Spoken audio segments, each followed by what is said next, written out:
Hi everybody, I am SS the Showstopper and today is the 22nd of February 2024. Now today I want to talk about a simple matter. However, it's major. It's simple but major. And I want to find out also why are so many women so gullible? You understand? I mean, I'm looking back at the whole Bob Marley and Rita situation wherein Bob Marley being the philanderer and stuff like that, great musician, going down in history as one of the greatest ever to do it. And he had Rita Marley, who was judging by the film and the stories and that she spoke of and how other persons spoke about her, including her children. She was the backbone of Bob Marley's entire greatness, and that will go down in history. And Miss Rita has cemented her name, which is so great. But I'm looking at the other part of the situation with Miss Cindy Breakspear, and I'm wondering, why are women so gullible? Women are so gullible to believe anything in the book a man says while being married to someone else. Now, I realize that there are a lot of men who have put asunder to their marriage, right? Where they moved out, they decide to go to live with someone else, they decide to be uncaring to the wife, being absent, and because he spends all day, every day with you, then you automatically tell yourself that this individual love you and care about you so much. But if he does, he will do the right thing, or you would require him to do the right thing if you are also wise. And that is to what? Make sure that he commits, make sure that he ends his relationship. You understand me? And move on, because guess what it says? Prove all things. So if you love me, you are going to do what? Make a commitment. And that's one of the hardest thing for a man to do. Make a commitment and stay committed, right? So if he decide to make a decision to commit to you, while so in love with you, taking care of you, spending all day, every day with you, he decides that is a sign of love. That is him loving you, right? But if he refuses to divorce, to move on with his life, while at this end of the day, he's still with you, it therefore means his mind is wayward. He's not speaking the truth. There's a glitch that's there. And looking back at the story, we've seen wherein Bob was already with someone else. As soon as Cindy, gave birth and all of that, he was with someone else. So I like how Vegas put it also, that Cindy was a no side chick. She was a front chick because she was always up front. That's kind of funny. But the point that I'm trying to put forward is that women are so gullible. They believe just about anything a man tells them. And, it speaks on how foolish a lot of you really are. And, I am going to hold you to the fire and say that you are actually foolish. Because if a person decides not to commit to you, you understand, in any way, legally, and then he decide to basically put the world in your hand middle, and you still believe that he loves you, he cares about you while legally committed to someone else, you are lost. You are lost. You understand? Because anything can happen to him tomorrow. Guess who's going to benefit? The wife, who is legally committed to. So unless it's a case wherein you simply don't care, you're just about having a great moment with the person until you decide to move on, then that's fine. That's your life. That's your doing. That's what you choose to do. However, if you decide to stick around and convince yourself that he's so in love and he cares about you so much, while at the same time he's committed to the other person, he refused to file for divorce, he refused to move on with his life, clearly he's not speaking the truth. He is not speaking the truth. He's a liar. And hello, a cheater is most likely a liar because he has to lie to someone at some point in time. Given the fact that not every woman is going to jump up and lie with a guy who is legally committed to someone else. So clearly he's going to tell a lie at some point. Why? Which is why a lot of these women were saying that they didn't know that Bob was married. They didn't know because he was on an interview saying that he's not married and he's this and he's that, which clearly is lying. He's being dishonest. Now back to this topic now that I'm trying to bring forward. I was on a live, right? And I noticed that there's something peculiar about men, right? They say that women are so overly emotional. Women are this. Women are the ones who destroy men things, destroy their property, all of that when they're upset. However, me being on the live, and this is like the third time I've seen men step out of line and they've said things that shows that they are somewhat upset or irate, you understand, about them getting, I wouldn't say you rebutting their argument, or you're putting points forward that doesn't sit well with them. They start to call you out of your name and all of these kind of things. No, I read in the comment section, because I said, please do not call me out of my name. I go by a name, and that's the name I want you to call me by. The person on the panel, who is a man, he apologized for it and moved on. But I noticed something. The women in the comment section were like, nothing is wrong with it. It is a compliment. This, you're in your feelings. And I'm like, excuse you? So who gives you the right to think that it's okay for someone to call me out of my name, or the name that I choose to take on to myself, or that moniker, and simply because you don't have a problem with the name, I should not? How dare you? What impudence for you to think because you don't have an issue with it, I should not. Now, if a lot of you lack the intelligence and to decipher when a person is insulting you from when they're actually giving you a compliment, that's your problem. That's not mine. But it's one thing I know I don't do. At no point in time do I accept insult as invitation. Now, if I'm speaking to a guy and I say, son, you understand me, being it be a hot topic, and I know your name is John, and I keep saying son and stuff like that, I'm not giving you a compliment. That undertone is being insulting. I'm reducing you to make you show that you are less than. However, if it's a topic that caters to pleasure, that caters to perky, happy, you understand me, amusement, and I decide to say, okay, son, given the tone that I'm using, clearly that would be a compliment. Clearly, I am trying to make you feel equal. But if I'm going to constantly refer to you in a particular name, with a particular name, at a particular time, when it's a hot topic, given the undertone, I don't care how it's being used.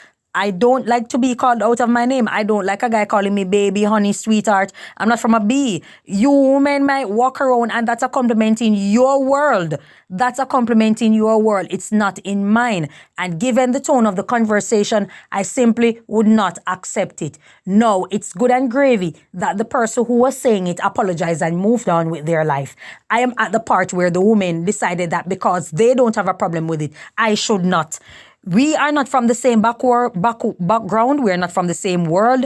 And you stick to your world and what you like, what you reduce yourself to and choose to accept in your world. I am within my rights, and I will forever exercise my right and my autonomy to not accept it.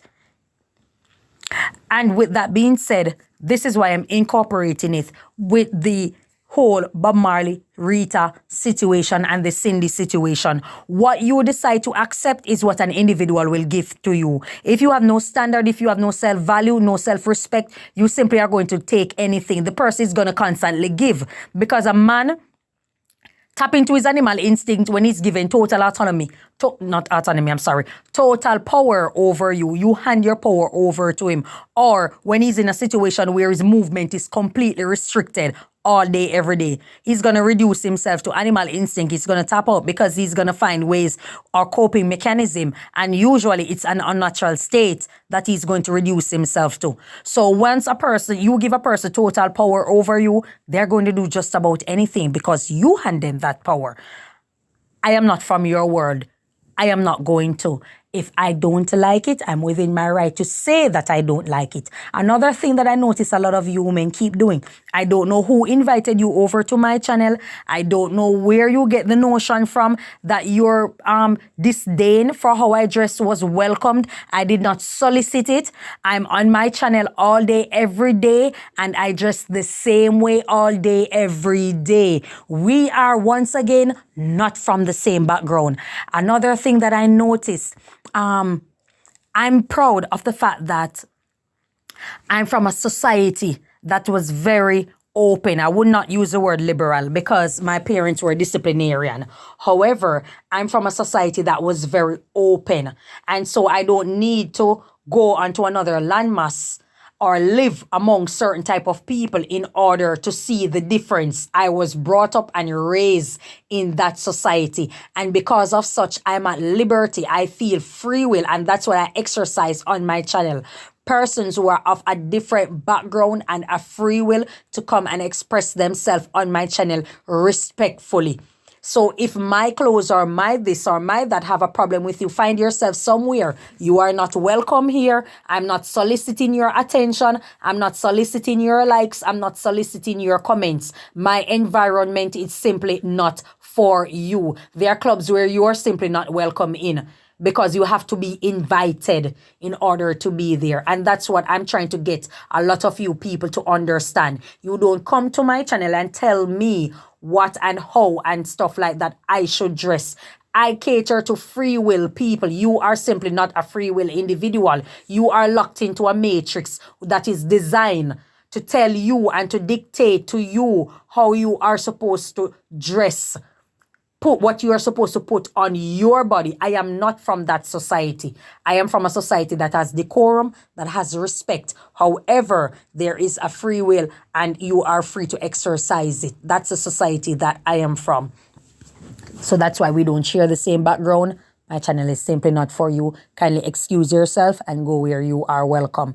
Now, we were on the topic, and my disdain for the topic or for the discussion was, why is it that because we're speaking about Siaga and Michael Manley, and we all know, Jamaicans know the flaws of Edward Siaga, right? However, I noticed that constantly, whenever the topic arises, there's always a repetitive argument to taint or to further bring Siaga's name into disrepute. And I'm like, why is it that every single time when the topic is brought up, not only is it sensationalized, but the individual uses this form, is known for his exuberance, you understand, to bring forth this kind of concoction of how Mr. Siaga was, and to give detailed information that he was like this terrorist then, for want of an extreme word. But when he decides to speak on Michael Manley, there's always a whitewashing. So I asked the question, the entire Jamaica is aware of the flaws, are aware of the ills of what Mr. Siaga was affiliated or associated with, right? The entire Jamaica is already aware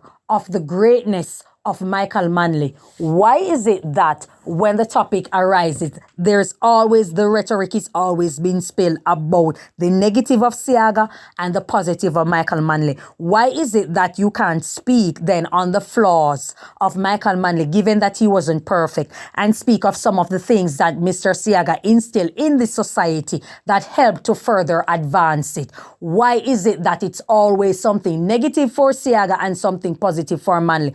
And then everybody in the comments, oh, I'm in my feelings, I'm a laborite, and I'm this and I'm that. They say the same thing about me, that I'm a Christian. You understand me? Do I look like one? No, I don't. You understand? But at the end of the day, people are attacking me, and it's like they're free to attack me in the comment section, saying that I'm a laborite. And I'm like, listen, I'm not from your world. I'm not from the garrison community. I'm from a city that people are free. There's no seat that is guaranteed. So the MPs have to do what? Work. They can't come in with idle promises. Their ass will be removed. You are from a world wherein everybody's seat is guaranteed. So that's what you have to deal with. My reality and yours are not the same. And because it is not the same, I can speak defending Michael Manley. I can speak defending Edward Siaga. I can speak on the flaws of Michael Manley, and I can speak on the flaws of Edward Siaga. You can't. None of you in the comment section can, because you are from a different background from I am. I'm not from a garrison background. No seat in my city is ever guaranteed. It's always if and but, based on work, based on performance. For your background, it is something completely different. For some strange reason, people don't seem to take on to that. And because they're so locked into this mentality of whatever it is that they were raised and brought up in, they strongly believe that everybody shares the same background. And I'm like, it's such a wide world out there. And I am so glad I was raised with an open-minded group of people who understands and see things from a different angle than how myopic you guys choose to see it and what you are used to. I am not used to that. You understand? And that's all I was trying to say. Why is it that you can't speak on the flaws of both and speak on the workings of both? Why is it's constantly being said something negative about Siaga and it's always something positive being said about Michael Manley? You understand? And this is what I put, and it's an honest question. It is an honest question. And then this individual has come to conclusions. And when he draft up these conclusions, it's reduced to a mere opinion. His argument is just a mere opinion based on what he read. Now he's saying that the declassified information are from the U.S. government. This is the said U.S. government, he said, help to put Siaga in power to destabilize Jamaica economy. However, he's saying that the things that they speak of and the ills that they speak of Edward Siaga and complimenting Michael Manley is true. So I'm saying I don't understand. Are you picking parts from the same government you claim is corrupted and was in bed with Siaga? You're picking parts that compliments Michael Manley, but the other part, no, that they are corrupted. That's a part that you don't like, and you put that aside. And I'm like, at the end of the day, this is selective reasoning. This is selective understanding. This is selective compliments. You are complimenting people when it benefits you or benefits your narrative. And at the end of the day, you want to say that they're corrupted when an argument is put forward that doesn't suit you. This is the same individual that sit down and spoke some dark things about Marcus Garvey, saying that when Marcus Garvey was meeting with KKK and he was dictating to the African Americans how to live their life and how to, and I'm like, what the hell is this individual talking about? Who's schooling him? Where do you get this propaganda from? Marcus Garvey went to the United States and was showing the African American people a better way, given the limited opportunity that he had. So he had to meet with these people. He's saying that Marcus Garvey was handing out KKK books. Clearly, you can't fight a blind army. So he had to let the black community know what these people were about and what their books were about in order to counter them.